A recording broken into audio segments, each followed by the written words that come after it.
I'm a convicted psychotic killer and drug dealer. I know. Ain't it just beautiful? Tommy Vercetti is the violent and temperamental protagonist of Vice City. He's sent outside of Liberty City to establish a foothold for the Vercetti crime family in the South, and successfully builds an empire. But in this world, that can't be done without blood being spilled, and we're here to find out just how many lives Tommy snuffed out on his way to becoming Vice City's kingpin. Is this me? Nice ass, baby. Before the events of the game, Tommy Vercetti joined the Vercetti crime family and rose through their ranks. He undoubtedly had to do some killing to accomplish that, but without evidence, we can't count anything here. However, during a hit job, Tommy was ambushed and wound up killing 11 men to survive the attack. He was subsequently caught by the police and spent 15 years in prison until his eventual release in 1986. The game begins with Sonny Vercetti admitting he never expected Tommy to be released from prison, and doesn't necessarily want a high-profile figure like him near the family. He sees the perfect opportunity to send him away and start up some business in Vice City. He'll hand over some cash and a contact to get Tommy started. He flies in and meets Ken Rosenberg, a skeevy lawyer who will help Mr. Vercetti in this new town. But when they get to the deal, they're ambushed by a third party who guns down everyone during the exchange, except for Tommy, who is able to escape with Ken. He calls Sonny to give him the bad news, and he goes apeshit immediately, and Tommy reassures the little man baby that he'll get the money back. He drives over to Ken's the following day and says they just need to find out who stole from them, and he'll get real stabby on him. Ken recommends he start at a yacht party that Juan Cortez is hosting. He helps set up the deal, so the logical place is to begin there. He changes clothes and pops into the party, where Juan informs Tommy he's looking into matters, but in the meantime offloads him onto his daughter Mercedes, who shows him around and points out some of the big names in town, and quickly has him drive her away. You mind me resting my hand in your lap? Maybe. Afterwards, he goes back to Ken and says the party didn't provide him many leads, so they need to get intel at the street level.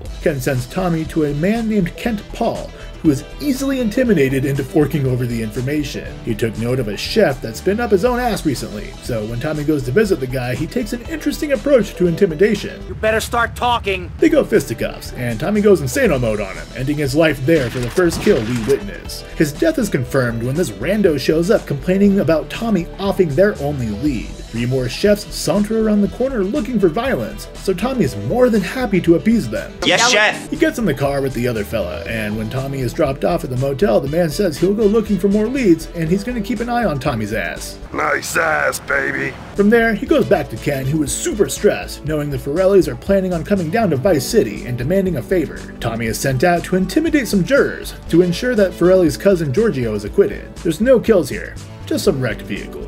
When he tells Ken the job is done, another man named Avery is already there. He's in real estate and promises to help Tommy if he helps him with a problem. Some business owners refuse to sell their land to him, so he wants Tommy to destroy their business. He begins by looking like a rejected Luigi and pops over to the business to begin a riot. The guards open the gate to deal with them, which lets Tommy rush in and blow up some shit. This ends in 5 deaths, when 4 get caught in the explosions and 1 guard is dispatched personally. Cortez invites Tommy to his yacht and admits that his right-hand man Gonzalez has loose lips and needs to be dealt with. He wants Tommy to do it so he's not seen murdering his own man. He passes the chainsaw over the table, and Tommy rushes over there. He chases him into the streets and ensures his lips won't utter another word. He delivers news of Gonzalez's death, but Cortez continues to offload more work onto him instead. There's a courier waiting at the mall carrying some new technology. Tommy gets over there, but some super French arrive and shoot down at them. The courier scurries off, blaming Tommy for the abrupt violence, but he's only there for the package and runs the dude down in the street. Tommy by this point is getting irritated because he's no closer to the money he lost, but Cortez continues to state he's looking into things and just needs Tommy to oversee a deal with his friend Ricardo Diaz. He picks up a weapon left for him in a parking garage, but that rando from earlier shows up and finally introduces himself as a Lance. He says their interests are aligned and tags along. They do the Obi-Wan and get the high ground as the deal goes down, but yet again a third party ruins things and needs to be dealt with. A couple bikers fly down the alley and snatch the money. One is shot by Lance, so Tommy does his part and chases the other down for the 13th kill of the mission. He returns the cash and Diaz expresses his gratitude, as well as insinuates he may call upon Tommy's services. Ken's pal Avery needs help, and while some of these missions are optional, Vice City has a lot of those in general, so we'll stick to ones that make the most sense story-wise. Avery wants Tommy to convince a property developer to sell his land, so he heads to the driving range and does so with fervor. When he reports back to Avery, he has a weird little activity lined up for the fun-loving Tommy. He wants him to fly an RC chopper around a construction site and drop bombs strategically in order to render the structure of the building there irreparable. He says he'll give it a shot and flies the thing around while construction workers get cut the fuck up. After 4 bombs have been planted, they're detonated, so now Avery can come in and save the day. Ricardo Diaz calls upon Tommy and tells him up front he works for him now. He has an employee who is skimming some money off the top of his deals and thinks he's smooth with it. But Ricardo knows about it and wants Tommy Boy to follow the jabroni. Tommy lacks subtlety and is caught staring into the dude's window, which leads him on a chase that brings him to a large mansion. He reports his location to Diaz, who wants Tommy to take his new buddy Quentin with him to assault the place. Outside, Tommy chastises Lance for impeding on his operation, since Diaz is starting to trust him. But Lance Vance ain't about to sit idly by if he can assist in the downfall of the man that killed his brother during that deal at the beginning. Lance flies a chopper while Tommy mans the gun, and in less than 60 seconds gets 33 kills. Lance drops Tommy off in the street so he can clean up the rest for another 7 kills and pick up the money. He drops that off and lets Diaz do his thing while he heads back to Cortez to assist him in obtaining some military hardware. The army is parading a tank in the streets, so Tommy hides in the bushes and unloads on 7 soldiers in a surprise attack. Thankfully, they're pretty stupid, and Tommy is able to jack the tank, which blows up vehicles upon contact for 3 more kills. He drops the tank off in a garage and drives over to Avery, who introduces Tommy to Donald Love, who Claude will work with 15 years later. He definitely learns the ins and outs of real estate here, because Avery's request sounds awfully familiar. He wants Tommy to ignite a feud between the Haitians and the Cubans by posing as a Cuban gangbanger. While the Haitians hold a funeral for one of their valued members, Tommy comes in from the alleyway and casually runs 4 fools over and drives away like nothing happened. Tommy is summoned by Diaz again, who is whining about his boat not being the fastest in the city anymore. So Tommy heads to the docks to murder its owners. He brings it back and immediately gets to take it out again when Diaz demands Tommy meet a merchant who provides their product to the first arrival. Lance is there ready to accompany Tommy on his quest, and they race the other losers to the yacht. But the others are jealous of their speed and try to slow them down, only to die in the process. They drop all that off with Diaz, and after some time passes, Tommy gets a call from Kent Paul, who has some intel for him. Diaz found out Lance is up to no good and has him tied up in the junkyard, so Tommy races over there to free his comrade for a 13 kill increase. He's been hurt pretty bad, so Tommy drops him off at the hospital and then receives an urgent call from Juan Cortez. The French are onto him and want their tech back, but he's not willing to hand it over and instead wants to flee the city on his yacht. He's seen what Tommy can do with a gun and believes he'll survive if this maniac is present. And he's absolutely fucking right about that, because Tommy decimates the incoming French, whether they're on a boat, foot, or in a helicopter. His killing even breaks the laws of physics. Once Lance is recovered, they meet outside of Diaz's mansion with some heavy firepower. The Kingpin knows the jig is up, so their only option now is to kill the little angry weasel. 24 of his men fall in defense of their mad chihuahua of a boss, who gets taken out by both men in iconic fashion. Say goodnight, Mr. Diaz. With Diaz taken out, Tommy is in prime position to become the big boss in this city, and that's exactly what he aims to do. Lance recommends he take over territory, Avery recommends real estate, but he has to start off by informing the shop owners in this city who they pay their protection money to. He drives to the mall and starts shattering glass to send a message that they pay him now. No one gets murdered here, but plenty of that occurs on the next job when Tommy has to chase another security company out of town. He guns down several members of this opposing company to put a stranglehold on the security business in Vice City. When he gets back to his estate, he finds out an underling messed up torching a storefront in the mall by using a faulty bomb. It's now crawling with police, but that won't stop Tommy from getting the message across. He and Lance jump some cops and take their uniforms. Tight around the crotch, though. Oh yeah, mine too.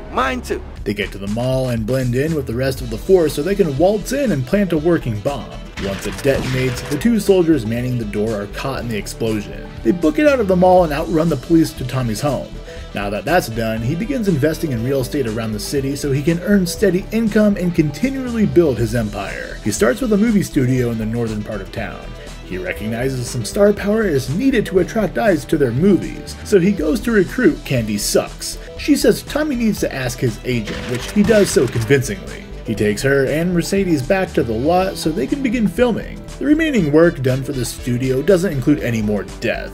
Just Tommy thinking outside the box to advertise his movie and make sure the local congressman can't shut the film down by blackmailing him. Next, he snatches up a strip club and gets a viewing of their services, but outside of that, nothing else is to be done there. He continues his buying spree by getting the boatyard in his pocket and collects some packages on the water, then sells the citizens of Vice City a good time from within an ice cream truck. He also finds a way to sell some vehicles back to the population without even having to spend his own money. He takes over the city's cab services after killing off the opposition by intimidation and killing the king cabbie. Unfortunately, my OBS crashed and I didn't even notice, so the majority of the missions done at the Malibu and Phil's place are not recorded. I was still able to track the kills, however. Tommy killed 6 cops while freeing a safecracker for an upcoming bank robbery. Then after obtaining a shooter and a driver, they perform the job and he puts 15 more people to rest. And once that's finished, he helps Phil in order to get some more advanced weaponry, but this only tacks on one more kill.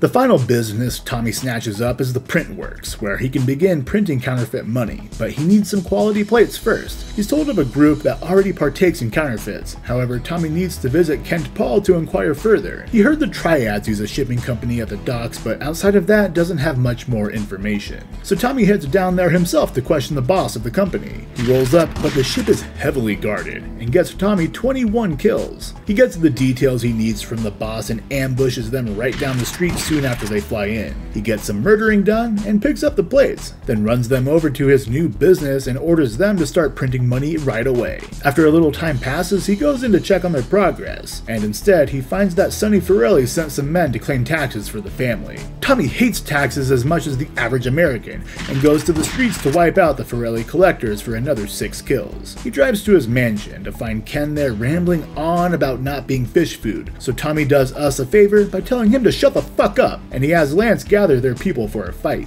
Sonny comes in smug as hell, knowing he had an inside man in Lance Vance all along, but Tommy is not fussed about that whatsoever. I just wanted to piss you off before I kill you. It's been a long time since I played this game, but it seems like it may have glitched here, and didn't send any guys in here since I waited for a little bit before it eventually told me to go kill Lance. Tommy guns down 10 Forellis as he chases Lance up to the rooftop where a few more lie in wait with him, but Tommy busts out some crazy firepower and decimates the group of 4. With that backstabbing fool dead, Tommy heads back downstairs to kill off the guys robbing his safe along with Sonny and his last 2 men. He sits down on the stairs to ruminate in all the death around him, until both he and Ken Rosenberg discuss their plans moving forward. Now that the Forellis are out of their hair, and Tommy has invested so much into the city, they can focus on building upon that to expand his new empire. Not much is known about Tommy's life after that, but he is mentioned briefly in the San Andreas intro movie when Ken calls him from the West Coast and gets angry when he refuses his call. He's also brought up in a mission when Ken mentions Tommy's name, and CJ aptly asks, Who the fuck is Tommy? If you enjoyed this content, consider liking this video and hitting that subscribe button so you don't miss out on the San Andreas video coming up. Tommy ended his appearance with a respectable kill count, pushing Michael down the leaderboard but still plenty away from the guys in front of him. We'll see where CJ winds up in the next video. Let me know down in the comments how many kills you think CJ will wind up with. Thanks as always for watching. I'm King Deschain, signing off for now.